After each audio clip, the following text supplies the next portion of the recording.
Estimés membres du jury, peuple de l'UPEC, bonsoir. J'ai remarqué que cet après-midi, sous le signe de l'éloquence, c'était aussi sous le signe finalement de la gaudriole. Malheureusement, je ne me placerai pas comme ça sous cette étoile gardienne, je serai plus adulte malheureusement, mais peut-être plus touchant.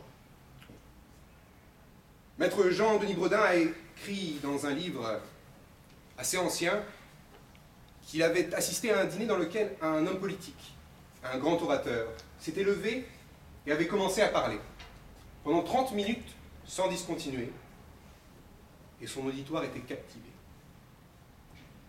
Puis silence, et il leur dit: j'ai parlé pour ne rien dire.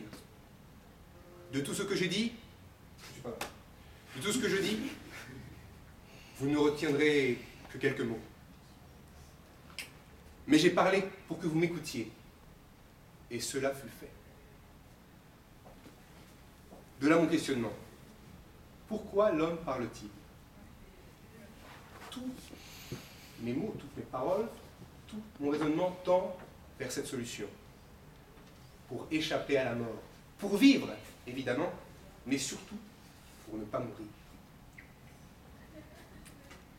Prenons les choses par le début, par le commencement, aux origines.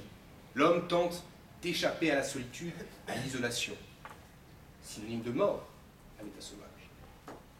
Il crée un langage, il communique avec ses semblables. Il crée un groupe. Par la parole, bien sûr soutenu par la force, il instaure des commandements. Il organise sa société et il se défend contre la nature.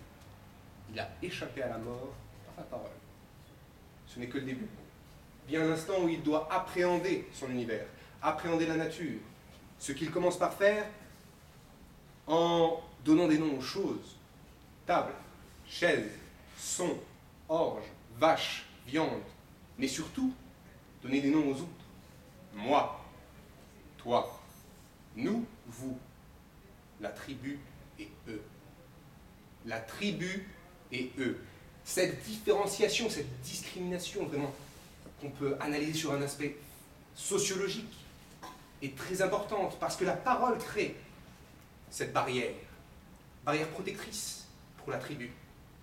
Je sais que lui n'est pas moi, et si je sais que lui n'est pas moi, je peux me dire que c'est un danger et défendre eux.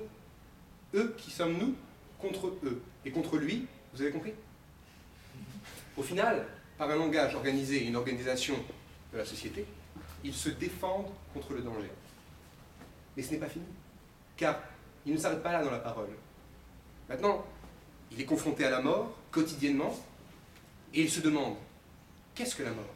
Et surtout, qu'y a-t-il après la mort? Nous savons très bien que les premiers signes de culture dans notre race humaine, notre espèce, excusez-moi, sont les rites funéraires. Les rites funéraires qui s'accompagnent d'oraisons funéraires, bien sûr. Les premiers signes, finalement, de civilisation et de culture sont des paroles destinées à faire passer lui de l'autre côté. Par la parole, j'appréhende la mort, je la comprends, je la contiens, je la combats. Plus tard, toujours par la parole, il essaiera de comprendre les mécanismes de la vie, en général, toujours pour s'éloigner de la mort. Que ce soit sur un plan scientifique ou religieux. Il mettra les mystères dans le religieux, dans le scientifique, il mettra les paradigmes, les raisonnements. Par la parole toujours, il va essayer de dépasser ses limites. Déjà en imaginant. L'imagination, pour faire simple, c'est le mécanisme de déformation du réel pour créer de nouveau. Il crée de nouvelles idées, il les verbalise et il les communique. Il crée de la culture, il crée de la civilisation, il communique, il consolide sa société, il se protège. Gardez en tête qu'il a créé une idée. C'est important pour la suite du raisonnement. Il brise aussi les préjugés.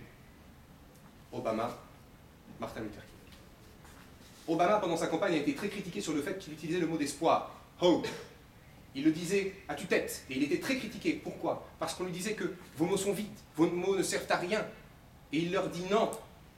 Quand Martin Luther King dit « I have a dream », j'ai un rêve, j'ai fait un rêve, ce ne sont que des mots. C'est un homme non violent qui n'avait que des mots. Les paroles de Gandhi, jusqu'aujourd'hui, sont transmises. Là aussi, très important, la transmission des paroles. Tout se lira en fin de raisonnement. Surtout, on peut penser que des gens comme Obama, Luther King, Kennedy, qui a voulu aller sur la Lune, qui a fait un discours, et ça s'est produit, jusqu'à maintenant, on sent leur emprise sur nos vies de tous les jours. De Gaulle, Socrate, Gorgias, Dracon, Voltaire, tous ces gens ont encore une emprise sur nous. Certains sont à Sainte-Geneviève, d'autres hantent nos livres d'histoire. Mais ils sont vivants et immortels. Ils ont battu la mort par la parole. Je vous remercie.